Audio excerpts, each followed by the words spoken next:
Pour célébrer les 150 ans d'EM Lyon Business School, je pars à la rencontre des personnages qui ont marqué l'histoire de l'école. Je les questionne surtout sur nos enjeux actuels et à venir. Ce soir, direction la Croix-Rousse, en 1892. J'ai rendez-vous avec la dessinandière Marie-Anne Leroudier pour parler de l'éducation des femmes. Bonne écoute!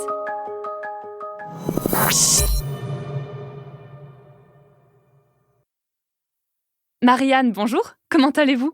Bonjour, très bien, merci. Je vous remercie de me recevoir dans votre atelier. La dernière fois qu'on s'est vu, en 1872, on a parlé d'entrepreneuriat féminin, on a parlé de la place des femmes dans cette grande fabrique lyonnaise, de la place des femmes même de manière générale. Alors, il y a des choses qui ont avancé depuis? Certaines choses ont avancé, oui, et d'autres ont plutôt reculé. Le travail des enfants est désormais réglementé, ainsi que la durée du travail. L'embauche des femmes dans les usines répond désormais à des mobiles quelque peu différents de ceux d'avant 1870.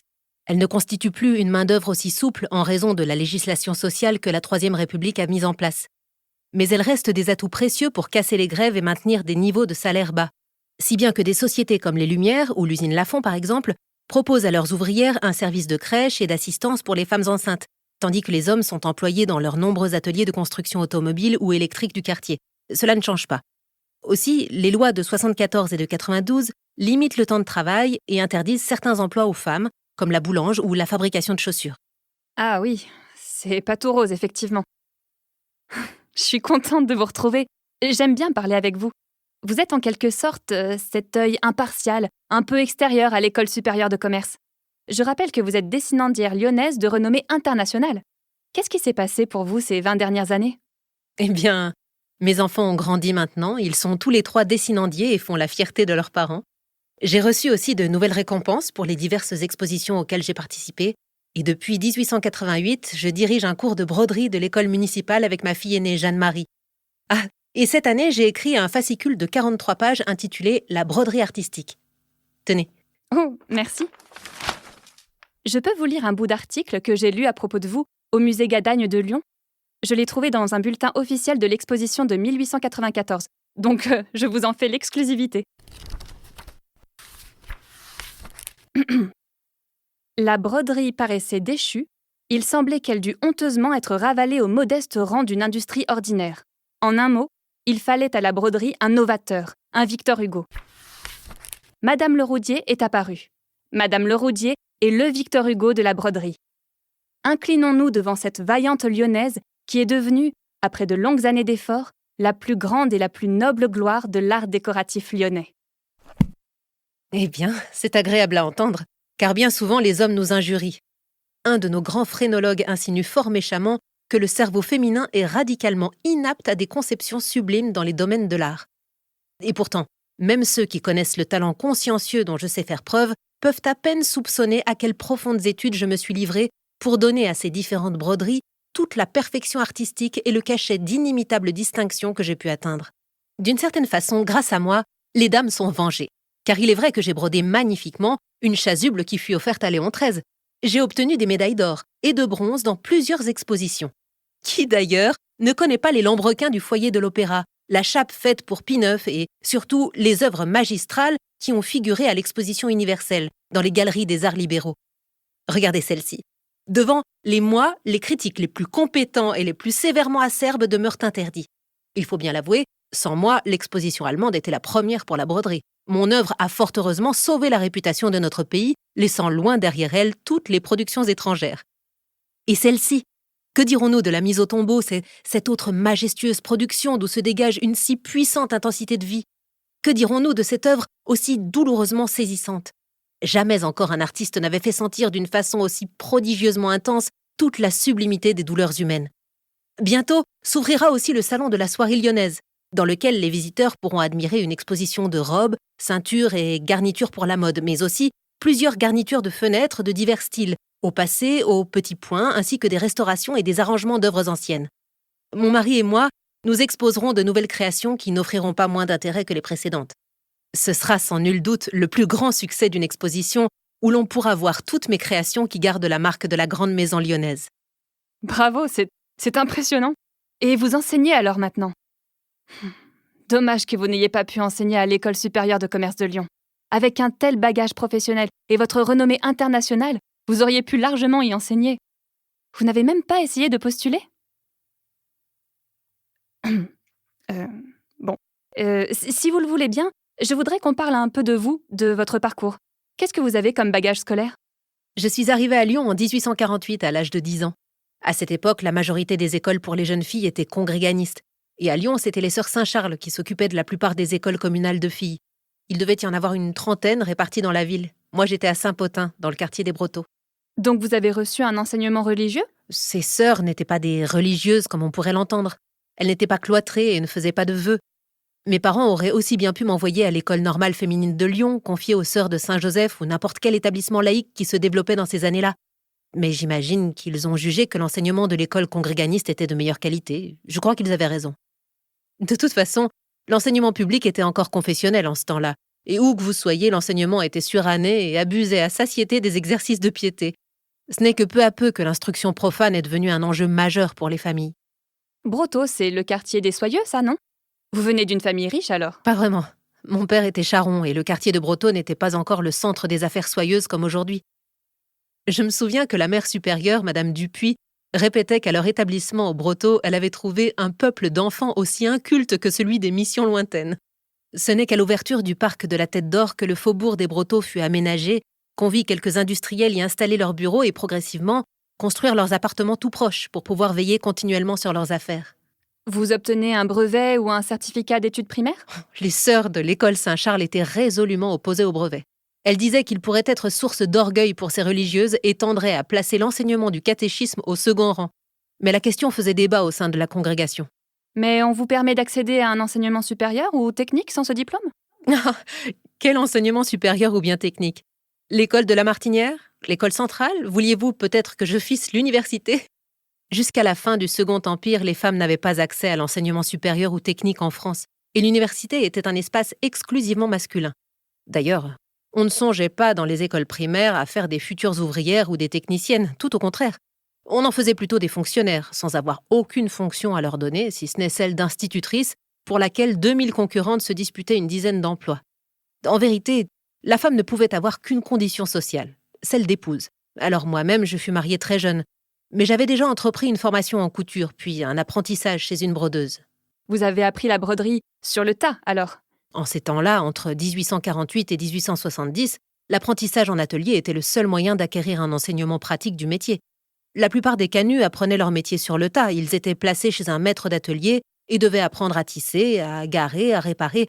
Ils occupaient le rôle de tireurs pendant quelque temps, afin de se familiariser au métier, et progressivement, on leur confiait de plus larges responsabilités. On considérait que l'apprenti était formé quand il était capable de produire intégralement une soie, et cela pouvait durer de 6 mois à plusieurs années selon les aptitudes et les tempéraments.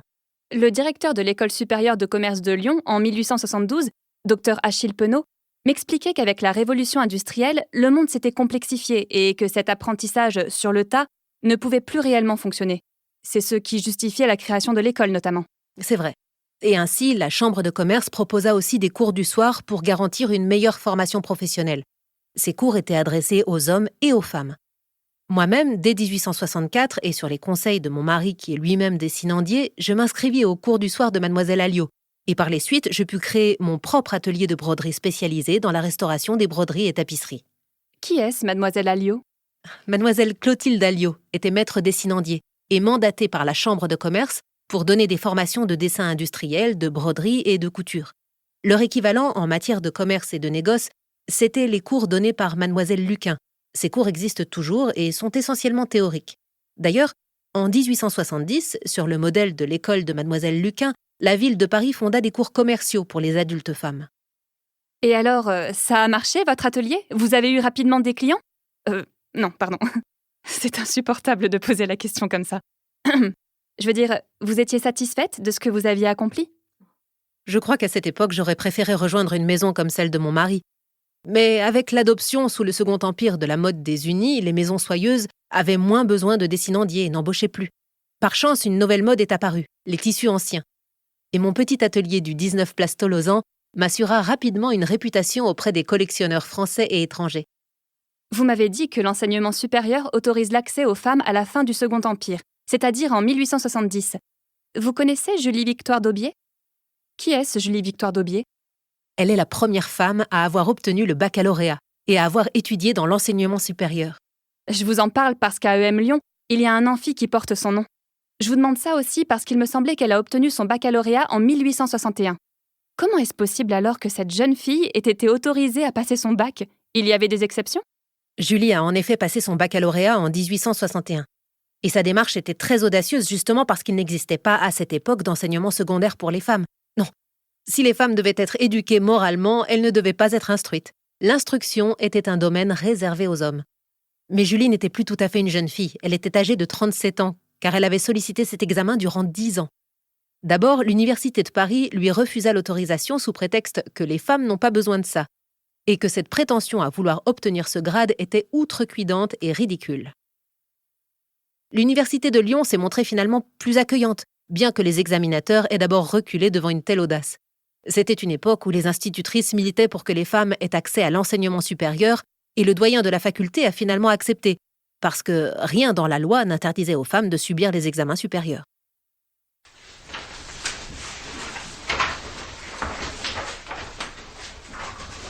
Rendez-vous compte.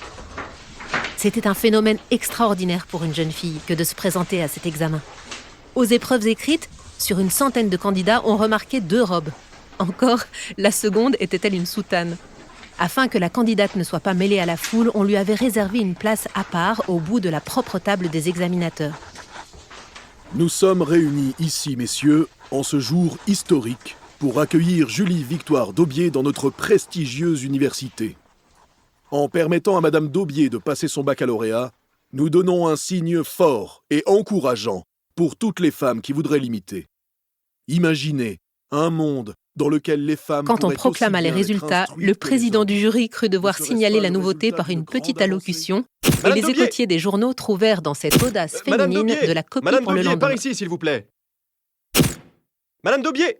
L'épreuve la plus terrible était l'épreuve orale, où l'impénétrante se trouvait confrontée non seulement aux autres candidats et aux examinateurs, mais aussi à tout un public venu nombreux assister au spectacle d'une femme passant un examen supérieur. La candidate devenait le point de mire de tous les yeux.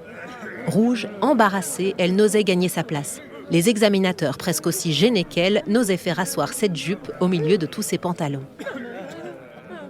Et là encore, devant le refus du ministre de l'Instruction publique de lui décerner son diplôme, il a fallu l'intervention d'Arlès Dufour et de l'impératrice Eugénie pour que Julie devienne officiellement bachelière. Bon, c'était un combat compliqué, mais finalement, Julie-Victoire d'Aubier a ouvert l'enseignement supérieur aux femmes, et c'est à Lyon que ça s'est passé. Au niveau de la loi, oui, l'enseignement secondaire féminin est véritablement créé 20 ans plus tard. Mais cet enseignement pour les femmes ne prépare pas vraiment au baccalauréat. Les programmes sont très allégés, on veut bien former des épouses et des mères cultivées, mais non des bachelières futures étudiantes à l'université. Il faudra encore de l'audace et du courage aux femmes pour présenter le baccalauréat. Longtemps après la réussite de Julie, les bachelières sont encore en petit nombre à l'université. Les pères bourgeois lyonnais pensent encore que les cours de faculté sont trop tendancieux pour les jeunes filles, ou des médecins et avocats pour qui ouvrir leur profession aux femmes reviendrait à la dévaloriser. Le droit et la médecine restent des bastions masculins, voyez-vous. Les femmes n'ont accès qu'à la pharmacie, par exemple. Et l'école de commerce de Lyon, dans ce paysage de l'enseignement supérieur, vous trouvez qu'elle pourrait se différencier? De quelle manière? Je sais pas. Eh bien, il me semble qu'il n'est même pas question d'admettre les femmes dans l'enseignement.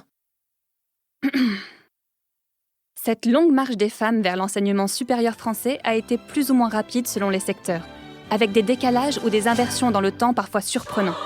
Il y a eu quelquefois des accélérations, mais aussi beaucoup d'évolutions lentes, voire des quasi-stagnations qui perdurent. Du côté des écoles supérieures de commerce, cette marche a été tout aussi lente et difficile. Lyon, en particulier, avait bien des cours du soir à destination des femmes, modèle qui a été reproduit dans plusieurs villes françaises. Mais c'est vers 1915 seulement que commencent à se succéder les décisions ministérielles autorisant les écoles supérieures de commerce à recevoir des étudiantes. L'École supérieure de commerce de Lyon fait bien partie des écoles autorisées à recevoir, dans l'école, des jeunes filles qui rempliraient les conditions régulières d'admission. Mais comme en 1872, du fait de la création d'établissements nouveaux qui ont pris part à l'enseignement professionnel des jeunes filles, l'école ne veut pas se placer en concurrence et les admissions ne vont progresser réellement qu'à partir de l'année scolaire 1947-1948, c'est-à-dire, dans les faits, près de 30 ans avant les autres. On remarque que ces nouvelles venues augmentent manifestement le nombre de bacheliers présents dans les effectifs. Ce retard n'est donc pas une question de niveau, mais plutôt un blocage relatif aux mœurs de l'époque, comme vous le dites. Jusqu'à arriver à mon époque, où on peut conclure que la parité est finalement atteinte sur les bancs d'EM Lyon Business School et les écoles de commerce de manière générale, puisque les femmes représentent 50% de l'effectif étudiant. Bon, en tout cas, je vous trouve drôlement renseigné sur le sujet. Je soupçonne que vous ayez tout de même voulu accéder à l'enseignement supérieur quand vous étiez adolescente. Non, c'est mon fils Émile. Il est très attaché à sa ville de Lyon et grand connaisseur de son histoire, de son parler, de son éducation, de la soierie et des canuts. Il a commencé l'écriture d'ouvrages historiques sur la ville de Lyon au XVIIIe siècle et il me donne régulièrement des sortes de conférences particulières pour s'aider lui-même à la bonne compréhension des événements. Ah oui, donc vous avez un fils et 2 filles, tous 3 dessinandières et dessinandiers. Ils ont suivi le même parcours ? Pour ce qui est de l'enseignement primaire, oui. Avec les lois de Jules Ferry sur l'enseignement laïque, gratuit et obligatoire, des groupes scolaires ont été édifiés à la Croix-Rousse pour les enfants, puisque la loi de 79 fit obligation d'ouvrir 2 écoles normales, une de garçons, une de filles. Désormais, les filles sont encadrées, scolarisées et peuvent prétendre à de nouvelles professions. La concurrence entre enseignement congréganiste et laïque a finalement permis la scolarisation des filles qui, à l'heure actuelle, réussissent autant que les garçons au certificat d'études primaires. Cependant, il faut préciser que l'instruction des filles n'est pas régie par les mêmes principes que celle des garçons. Elle est dominée encore par la volonté d'arracher les femmes à l'Église et donner aux futures mères un enseignement pratique et moral nécessaire qu'elles transmettront à leurs enfants. L'objectif n'est donc toujours pas de former les jeunes filles en vue d'un métier, ainsi les lycées de filles ne préparent-ils pas réellement au baccalauréat. Vos enfants rejoignent ensuite un enseignement technique ? Oui, et si Lyon ne compte à ce jour que peu d'universités, je trouve que l'enseignement technique laisse peu à désirer. Lyon est une ville de savoir-faire, une ville de la main. Or, les revendications patronales ont abouti à Lyon à l'ouverture de nombreux établissements spécifiques, dont certains proposent des structures équivalentes pour les filles. Nous avons l'école de la Martinière, véritable école polytechnique à l'usage des classes ouvrières, où sont enseignées les sciences dans leur application à l'industrie. Au-dessus de cette école se place l'école centrale lyonnaise, qui s'adresse plus particulièrement aux enfants de familles aisées. Il y a encore notre école des beaux-arts qui assure à la fabrique et aux industries diverses des dessinateurs et des artistes capables. Et l'école municipale de tissage de Lyon qui a été fondée il y a 10 ans environ à l'initiative des Canuts et la municipalité d'Antoine Gailleton. C'est là-bas qu'ont étudié mes enfants. Et il y a l'école supérieure de commerce de Lyon qui propose aussi des cours de tissage et de dessin industriel. Oui, bien sûr.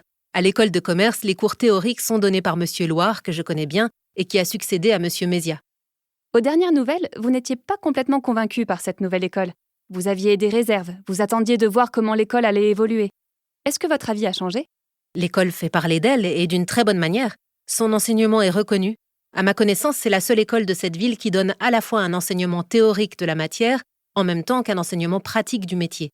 C'est ce qui explique le succès rapide de la section de tissage, à mon avis. Les cours sont donnés par 4 professeurs, un pour la théorie, un autre pour la pratique et 2 ouvriers spécialisés. Il est évident que cette méthode d'enseignement fait figure de modèle et qu'elle sera, je l'espère, bien plus développée à l'avenir. Pour être honnête, je sais aussi que beaucoup de jeunes gens, depuis la nouvelle loi, vont encore à l'école de commerce pour échapper à 2 années de service militaire. Nous aurions pu l'envisager d'ailleurs pour notre petit Émile. Mais il n'empêche que vous n'y avez pas envoyé vos enfants. Enfin, votre fils du moins. Ce modèle nouveau présente tout de même un inconvénient. C'est qu'il est cher. La Chambre l'admet volontiers par ailleurs, et je peux le comprendre moi aussi maintenant que j'enseigne. L'école a fait d'immenses travaux pour agrandir ses locaux et accueillir plusieurs métiers à tisser de démonstration. Mais le coût de l'année a été fixé à 800 francs. C'est au-dessus de mes moyens. Mais ils ont mis en place un système de bourse, non ? Émile aurait pu en bénéficier et devenir maître dessinandier, mais en apprenant le métier à l'école de commerce. À la vérité, quoique les fondateurs de l'école supérieure de commerce aient organisé cet établissement de manière à former tout à la fois des chefs de commerce et des employés, quoiqu'un système libéral de bourse la rende accessible aux enfants des classes moins favorisées de la fortune, cette école supérieure n'en est pas moins appelée à préparer surtout des chefs de commerce. Et ce n'est pas ce que voulait Émile. Ce que j'ai compris, moi, selon le directeur de l'école Saint-Cyr-Penaud, c'est que ce choix se justifie par une volonté stratégique d'orienter l'enseignement vers l'excellence. L'école supérieure de commerce de Lyon cherche à se différencier et à consolider son niveau d'éducation. Mais je trouve intéressant qu'ils aient mis en place un système de bourse pour attirer aussi des enfants de classes moins favorisées, n'est-ce pas ? En tout cas, c'est toujours intéressant d'avoir votre vision étrangère à l'école. Surtout, grâce à vous, j'ai compris un peu mieux quel était le paysage éducatif lyonnais en 1892. Et on peut remarquer que EM Lyon Business School faisait à cette époque figure d'exception, puisqu'elle faisait le lien entre 2 types d'enseignement existants à Lyon. L'enseignement supérieur et l'enseignement technique. 3 même, puisque ces cours préparatoires servent à compléter l'enseignement primaire. Madame Leroudier, je vous remercie beaucoup pour ces explications. Je vous souhaite une très bonne continuation. Au revoir. L'émission est finie pour aujourd'hui. J'espère que ça vous a plu. Je pense que c'était la dernière fois qu'on dialoguait avec cette femme extraordinaire, Marie-Anne Leroudier.